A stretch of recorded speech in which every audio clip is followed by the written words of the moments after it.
You're listening to the Steeven Orr podcast, episode number 18, How to Survive the Zombie Apocalypse in 5 Easy Steps.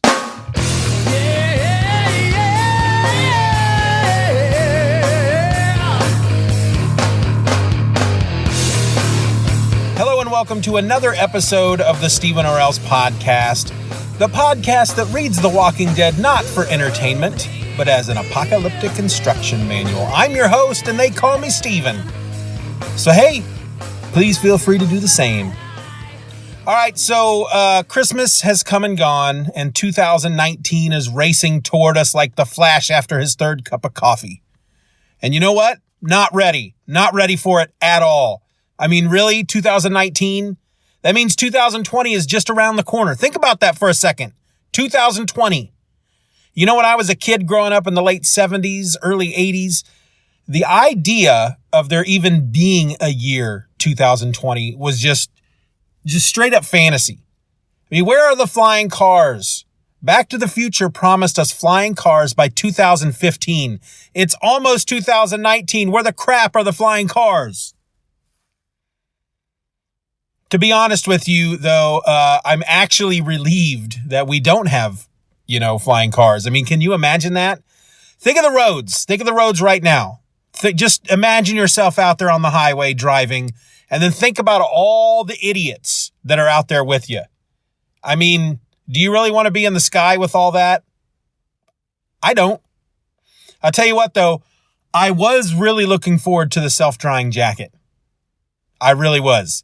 Your jacket is now dry. I want that so bad. But seriously, we did have a really great Christmas this year at the Or Else house. Everybody got stuff, even me. I got a pair of Bigfoot slippers that are quite sweet. Back when I was a kid, I remember my brothers and I each got bear slippers for Christmas. These big brown furry slippers with claws on the toes. Same thing, except for toes instead of claws. They're pretty darn awesome. We also had a wedding on Christmas. Not me, but my stepdaughter Abby married her man friend Nick, finally, and they had the ceremony at our house. It was a nice, short, casual ceremony, and I'm ecstatic for the two of them. I mean, they've been together for a while. They've just finally made it official. They're now both wearing the rings. And, Abby listens to the podcast now. She hadn't at first. I had to, take her aside, put her in a headlock, threaten to fart on her. I don't do stuff like that. That's not the kind of person I am, but she's listening to it now. She seems to enjoy it. And she wants to join the girls and I on a nerd quest some month. So I got to figure out the logistics, to make that happen, because it does need to happen. Abby, you will be on a nerd quest with us one day. Not the next one. The next one's coming up really quick. But the next one after that, maybe. You're going to be nerd questing it up with us. All right, so before we get into the main topic of the show, which, as you heard, is about surviving the zombie apocalypse, I worked really hard on this episode. I put something together that's pretty special for y'all. It's a public service announcement, and it's one that I think everybody needs to listen to. But before we get into all that, I wanted to mention that I, just last night, I finished volume 4 of Paper Girls. This is the Image book that I talked about, I think, back on episode 2. It's from Image, and it's from Brian K. Vaughan and Cliff Chang, and it's about a group of paper girls, 4 of them, who find themselves mixed up in a war between 2 factions of time travelers. And I freaking love this book. I am loving the crap out of this book, and I just can't say it enough. The story and the art is it's just top notch. It's just some great stuff. It's a great, great, great freaking book. And I'd love to be able to talk about what's going on in this book with the story, with some level of intelligence. But honestly, I'm not even 100% sure myself what's actually going on. I just know I love it. And I can't wait to read more.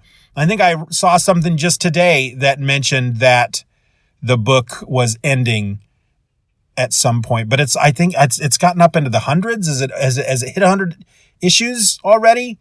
That's pretty good. Now, the music this week is going to be by a band called the Old Field Victory, and they're out of Kansas City, Missouri. Full disclosure, I know a couple of guys in the band. I used to play with them back in the day when I used to be a musician back in the early 90s.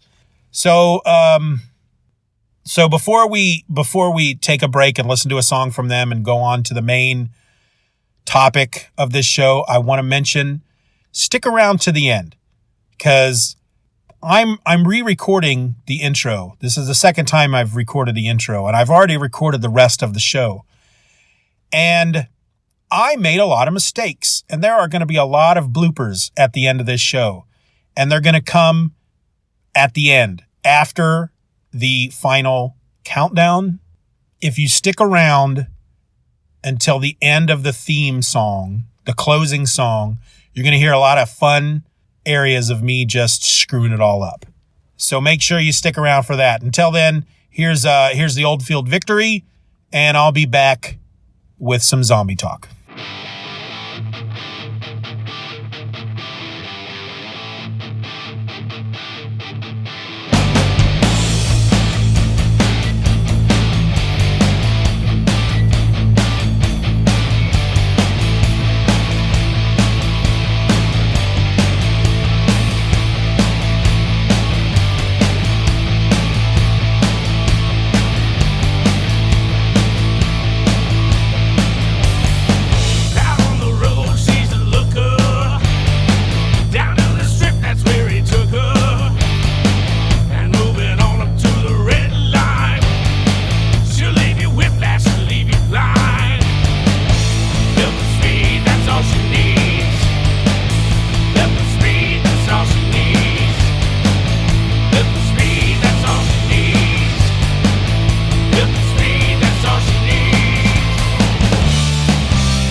About the zombie apocalypse? I do. Not all the time. I'm not in a constant state of panic or always on edge just waiting for the inevitable rise of the dead and the fall of mankind. That's not me. But you can call me paranoid if you want, but if there's one thing in life that I'm sure of, it's that pretty soon the zombie apocalypse will be upon us. And frankly, I wouldn't feel right without giving y'all, my friends, my loyal listeners, even the slimmest chance for survival. So here it is, folks. In order to be ready, to be prepared and waiting for the coming crisis, all you need to do is follow these 5 simple steps. Step number 1, arm yourself. Now, zombies are hard to kill, but it's not impossible. Zombies, like Achilles, have one weak spot. Unlike Achilles, their weak spot isn't on the bottom of their foot, which good for us. It's their head.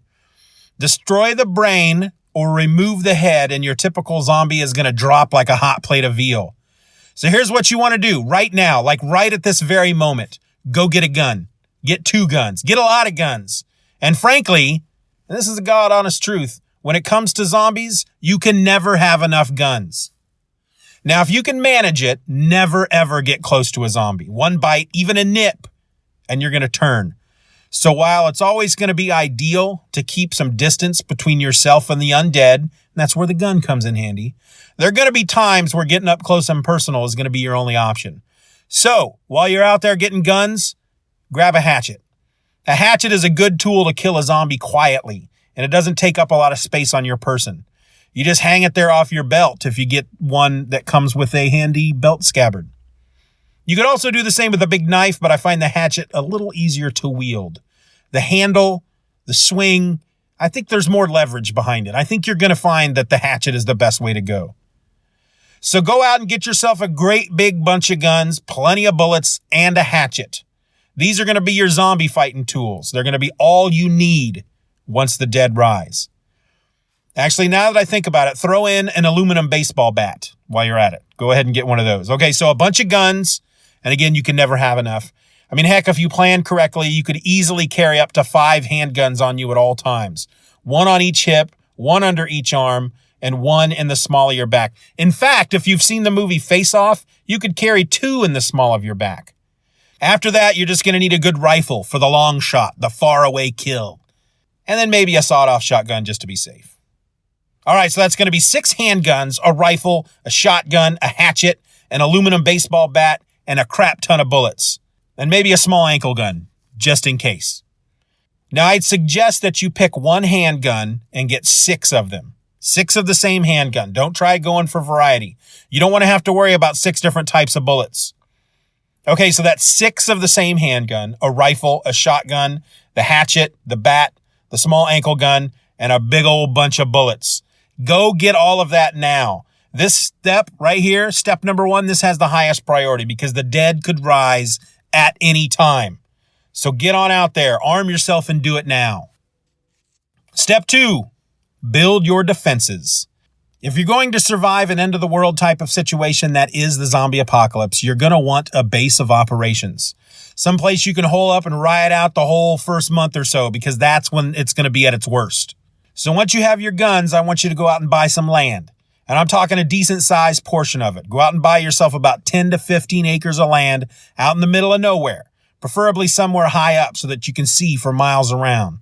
Once you have the land, build a 20-foot wall around it, preferably made of concrete and thick enough that you can stand on it with parapets for cover. This is going to be your second line of defense. We'll talk about the first line in a moment. You want to be able to stand on these walls and shoot down at any threats while having cover for anything that might shoot back at you. Make sure the walls are stable too. I'm talking foundations that are at least 10 to 15 feet deep. You don't want a wall to topple on you when hundreds of zombies go pushing on it, because that's what they do. Now put your house right in the center of the property. I'd suggest that you build something with thick walls and no windows. That is, unless those suckers are bulletproof, and I'm talking what they have on the White House. Next, you're going to want an underground shelter. Think of it as a bomb shelter, but for zombies. So a zombie shelter. Build it under your house. Fill it full of stuff you can live on for 6 months or so. This is your bolt hole.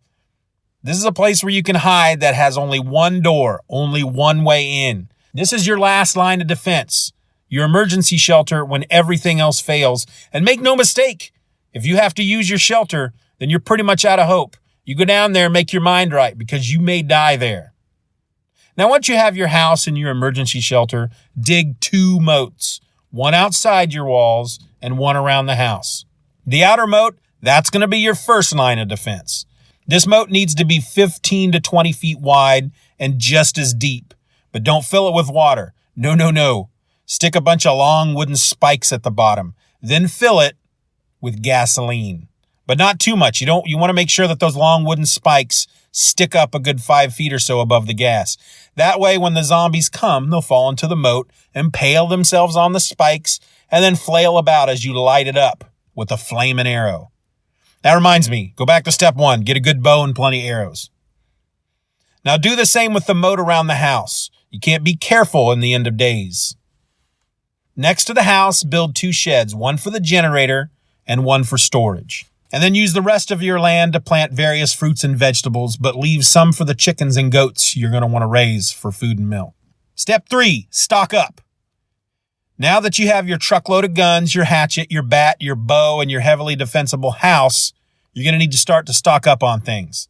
Canned food, water, gasoline, clothing, lamp oil, batteries, a can opener or 2, light bulbs, feed for the chicken and goats, books, comics, DVDs, magazines, sugar, flour, bread, Twinkies, toilet paper, and of course, lots and lots of bullets.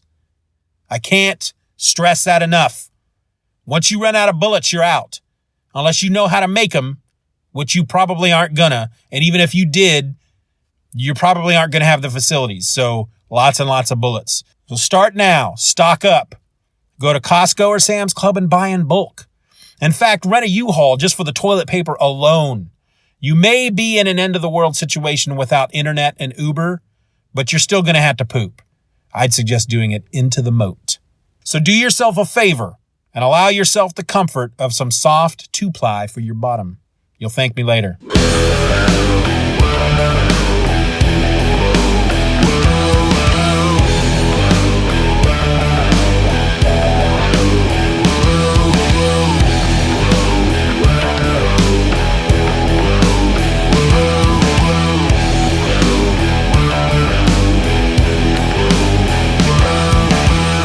You make me want to kill.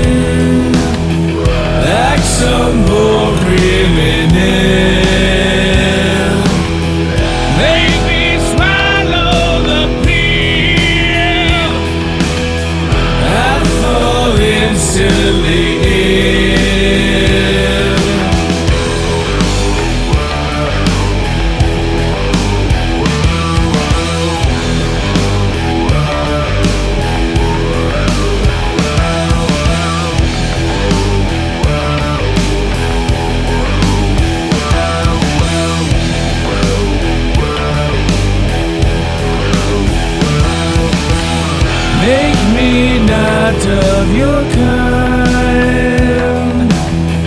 Feel the need to rewind. I have nothing aligned with your sick, twisted mind. And in your darkest hour, will you accept your fate? All the lies, all the pain, the way you made me hate. And in your darkest hour, will you accept your fate? All the lies, all the pain, the way you made me hate. Step 4, study and learn. You have your guns, but do you know how to use them? Have you ever shot an animal, skinned it, butchered it, and then cooked it up? What do you know about raising chicken and goats? Do you know how to hotwire a car? Because you're going to need to. There's going to be a lot of cars lying around after the apocalypse, and not all of them are going to have their keys in it. A good car is going to be pretty useful. Do you know how to get gasoline from a gas station when all the power's out? Can you sew? Do you know how to grow your own fruits and vegetables? Do you know how to filter your own urine into something drinkable? Can you field strip an AK-47? Do you have any knowledge of plumbing, carpentry, electronics, or automobile maintenance? These are just a few of the many skills you're going to need to survive in a world following the zombie apocalypse. Learn these skills now while you still have the time. Start spending time at the library. Crack a book. Use the internet while we still have it. Make friends with others who already have some of these skills and learn from them. I don't care how you do it, but steps 1 and 2 and 3 are all going to be pretty useless without this knowledge. Step number 5, get in shape. Join a gym, pump iron, run marathons, go rock climbing, swim laps in the community pool. Heck, just go walk for 20 minutes a day. Get in shape. The out of shape will not survive.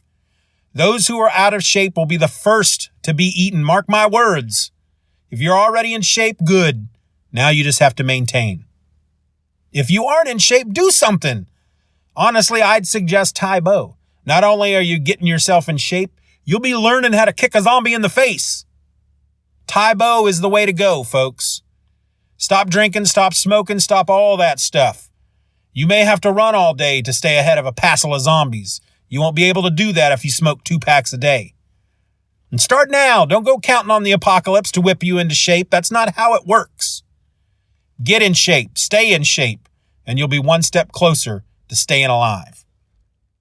Now, full disclosure, I've not done any of these steps myself. I don't own any guns or a hatchet. I do have a bat, but I'm too out of shape to swing it more than twice, without getting a little winded. When it comes to stocking up, I can barely even afford to keep us going from paycheck to paycheck, much less stocking our freaking basement full of toilet paper. And if I can't do that, how am I going to afford a house and land and a freaking moat? How's that going to happen? And when it comes to the knowledge, not the smartest tree in the field. Are there trees in fields? I don't know. See, I'm stupid. But hey, this isn't about me. It's about helping you. It's too late for me. It's not too late for you. All right, sure. It's not too late for me either. I mean, I could try some of this stuff, but come on, get in shape. That's a lot of work. Seriously, you want me to give up cheesecake and eating little powdered donuts at 3 a.m? Are you freaking crazy? What's wrong with you? Not gonna happen. I'm resigned to the fact that I'm not gonna make it past the first hour of the apocalypse. I'm fine with that. I made that choice long ago. Cheesecake or survive? I'll take cheesecake any day of the week. Twice on Sundays. I mean, really, who really wants to live during the zombie apocalypse? That's not going to be fun. Living in a world where you're outnumbered by monsters who want to eat you? Wow, that's going to suck. So yeah, this list is not for me, okay? This list is for you. It's too late for me. Okay, it's not too late for me, but I'm not willing to put in the work. I don't have the stamina. I don't have the will. I'm ready to die, okay? When the zombies come, I'm ready to lay down and die. But for you, it's not too late. Do it for me. Survive for me. Survive for me. And when you're out there killing zombies and you take that hatchet that I told you to get and you crack open a zombie skull, well, you just tell that zombie that was for Steven. Do it for me. Survive for me. That's all I'm asking. I'm not asking a lot. I just want you to go out there and buy a bunch of guns and learn how to use them and build a freaking castle in the middle of nowhere with a gasoline-filled spiky moat with a giant wall around it. I don't know why you're giving me all this grief. Just do it. Whatever. Just do what you're going to do. I can't talk you into doing anything that you don't want to do. Whatever. I'm done talking about this.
Thanks for listening to the Steeven Orr podcast. You can email your questions and comments to stevenorelse@gmail.com, or you can leave a comment to the episode on the site. That's stevenorelse.com.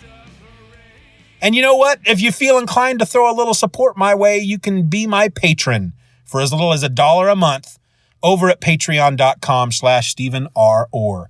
And if you do, you're going to get instant and exclusive access to my other podcast, both old and new episodes. And here's the thing. If you do want to support the show, but you can't afford to throw any money my way, I get it. I'm in the same boat when it comes to finances. But I've got a way that you too can show your support and it won't cost you a cent. Just get on out there on social media and talk about the show. That's it. Just talk about the show. Word of mouth and all that. You go out there and do that. Well, that would be pretty dang awesome. And it would also go a long way into getting the show discovered by others. So if you want to support me, you're sitting there, you're listening to the show, and you're like, dang it, Steeven. Every week you say, hey, you want to support the show? Give me money. Well, I want to support the show, but I can't give you any money. What am I supposed to do? Well, here's your answer. Get out there on social media. Because here's the thing. I'm on Twitter, and that's it. I don't do Facebook. I don't do Instagram. I don't do Pinterest and all that other. I don't even know what else is out there because I'm old and I'm tired and I don't have a lot of time. So that's why I need you to go out there and spread the word. The Steeven Orr podcast. We got where it's at. That's not a really good line, is it? We got where it's at. Maybe that's the new tagline. The Steeven Orr podcast. We got where it's at. The theme song for this episode is Worship by Trinity X. You can find it and more songs from the band at atomiczombierecords.bandcamp.com. I know I got it wrong last week. The rest of the music in this episode comes from the Old Field Victory. You can find them online at theoldfieldvictory.bandcamp.com. And of course, all those links will be in the show notes for you, my listeners, because I love you. You're awesome. So that's it then. That's the show. That's all you're getting from me. It's time for me to say goodbye. That is, at least until next week. So until then, I'm Steven, and this has been my podcast. Stay alive. I'm your host. They call me Steven. So hey, peas and carrots. There are a bunch of vehicles driving by. They're pretty loud and they're making me mad, and I'm not gonna focus on it. Just gonna sing a song, make it go by so fast. Bip bitty bop bop boop boop boop. Truck going so fast, making me mad. Bab. I can't even sing. I totally can't improvise with the singing. I would be terrible doing a rap battle because I can't come up with stuff off the top of my head. That truck is so loud. It's so loud it makes me want to pinch my feet with a pair of rusted pliers. Good Lord, there's another freaking loud car. Somebody's coming out right now to get into the car next to me, so I'm going to stop doing the podcast because they're going to look at me like there's something wrong with me, and I don't want that to happen. I don't want that to happen at all. Nope. Okay, just act casual. Just act casual. They're still there in the car next to me. They're not looking at me. Don't look at them. Don't look at them. Just chill. Just chill, man. Just chill. It's cool. It's cool. They're still there. They're still there. Take a quick glance. Okay, he's lighting a cigarette. He's got his window down. I don't know why he's got his window down. It's below freezing, but I guess when you smoke, you have to do that. I did when I smoked. Don't smoke anymore. All right, he's still there. He's still there. All right, it's okay. We'll get through this. We're going to get through this. Just pretend like you're talking to somebody on your phone. Just do that. That's all you're doing. Just talking to somebody on your phone. He gets that. He's got a phone. He's still over there. Why is he still over there? What is he doing? Doesn't he want to go home? His shift is over. Please don't tell me he's just sitting in his car for break. Please don't tell me that. That would kill me. Come on, buddy. You started your car up. Go on. Get on out of here. All right, I guess I'm just going to have to do this. Just going to have to do it. There's another car being loud driving by while I'm trying to talk. It keeps being loud. Okay, so before we get into the main topic of the show, which is, as I said, surviving the zombie apocalypse, I put something pretty special for you. Of course, maybe a sawed-off shotgun just to be case. If you're going to survive an end-of-the-world type situation that is the zombie apocalypse, you're going to want to have to... Once you have the land, build a 20-foot fart head. Once you have the land... Once you have the land, build a 20-foot fall around. Your emergency... This is your last line of defense. Your emergency shelter... Man, I can't talk. The moat, waka, waka, waka, stock, plop, plip, plop, ploop. So do yourself a favor and allow yourself the comfort of some soft... That was the poop sound. What about them geese that are flying overhead? You know anything about them? I can't afford to buy much of anything other than what, and I don't know much about anything. That doesn't sound very good. Big truck driving by, driving me crazy. Here comes a bus and it's driving by, getting pretty loud. It's a bus. Riding on the bus. Riding on the bus. Keep it going, bus. You're really loud. Still loud, driving me crazy. I just want you to go out there and buy a bunch of guns and learn how to use them and build a freaking castle in the middle of nowhere with gasoline-filled spiky moat with a giant wall around it. I don't know why you're giving me all this grief. Just...